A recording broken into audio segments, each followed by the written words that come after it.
கிறிஸ்துவுக்குள் அன்பானவர்களே, காலைதோறும் கர்த்தரின் வார்த்தை என்ற நிகழ்ச்சியின் மூலம் உங்களுக்கு வாழ்த்துதலையும் அன்பின் வணக்கத்தையும் நான் தெரிவித்துக் கொள்ளுகிறேன். இன்றைய நாளுக்கான தேவ வார்த்தையானது சங்கீதங்களின் புத்தகம் 144 சங்கீதம் 4 வசனம்.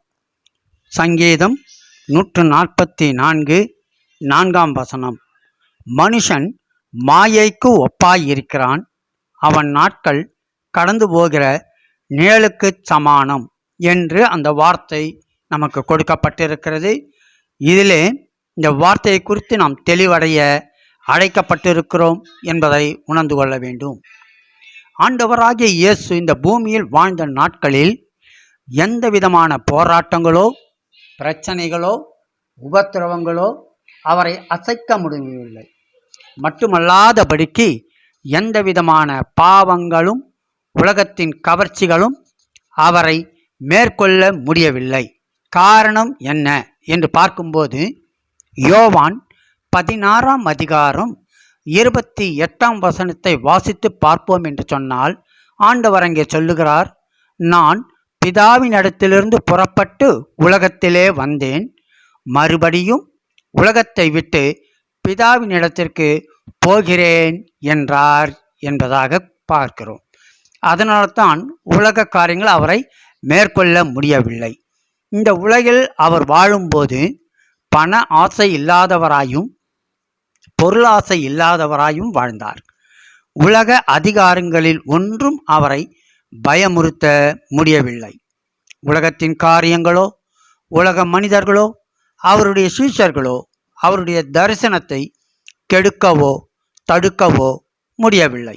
அதற்கு காரணம் அவர் எங்கே இருந்து வந்தார் என்பதையும் மீண்டும் எங்கே போகப் போகிறார் என்பதையும் தெளிவாக அறிந்திருந்தார் என்பதை உணர்ந்து கொள்ள வேண்டும். பிரியமானவர்களே, மனிதர்களாகிய நாமும் நம்முடைய துவக்கத்தையும் முடிவையும் நாம் நன்றாக அறிந்திருந்தால் நாமும் ஒருபோதும் இந்த உலகத்தில் இடறி போக மாட்டோம். ஆனால் பல வேளைகளில் இவைகளை நாம் மறந்து போகிறோம். மனிதன் என்பவன் மண்ணிலிருந்து தோன்றி மறுபடியும் மண்ணிற்கே திரும்புகிறான் என்று வேதம் கூறுகிறது. பார்த்தாக்கா ஆதியாகமங்களின் புத்தகம் 3 அதிகாரம் 19 வசனத்தில் பார்க்கும்போது, நீ பூமியிலிருந்து எடுக்கப்பட்டபடியால் நீ பூமிக்கு திரும்ப மட்டும் உன் முகத்தின் வேர்வையால் ஆகாரம் புசிப்பாய், நீ மண்ணாயிருக்கிறாய், மண்ணுக்கு திரும்புவாய் என்றார். தேவனுடைய வார்த்தை அங்கு தெளிவாக வேதத்தில் குறிப்பிடப்பட்டிருக்கு. அதற்கு இடையில் நடக்கும் அனைத்தும் மாயையாய் இருக்கிறது. அவன் இந்த பூமிக்கு வரும்போது ஒன்றும் கொண்டு வந்ததும் இல்லை, பூமியை விட்டு மண்ணுக்குள் போகும்போதும் ஒன்றையும் கொண்டு போவதும் இல்லை.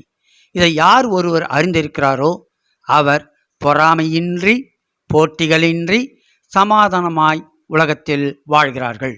இதை அறியாதவர்களே பொறாமை கொண்டவர்களாக இழிவான மனநிலையோடு கர்த்தருக்கு தகாத காரியங்களை செய்து துன்மார்க்கமாய் வாழுகிறார்கள். கர்த்தருடைய பிள்ளைகளையாக நாம் மற்றவர்களைப் போல் அல்லாது மிகவும் தெளிவுள்ளவர்களாய் இருப்போம். கிறிஸ்துவின் அன்பை வெளிப்படுத்துவோம், அனைவரையும் நேசிப்போம், கர்த்தருடைய சித்தம் இன்னதென்று அறிந்து செய்வோம். கர்த்தர் நம்மையும் நம் குடும்பத்தையும் என்றென்றைக்கும் நீடித்த நாட்களாய் ஆசீர்வதிப்பாராக. ஆமேன், ஆமேன்.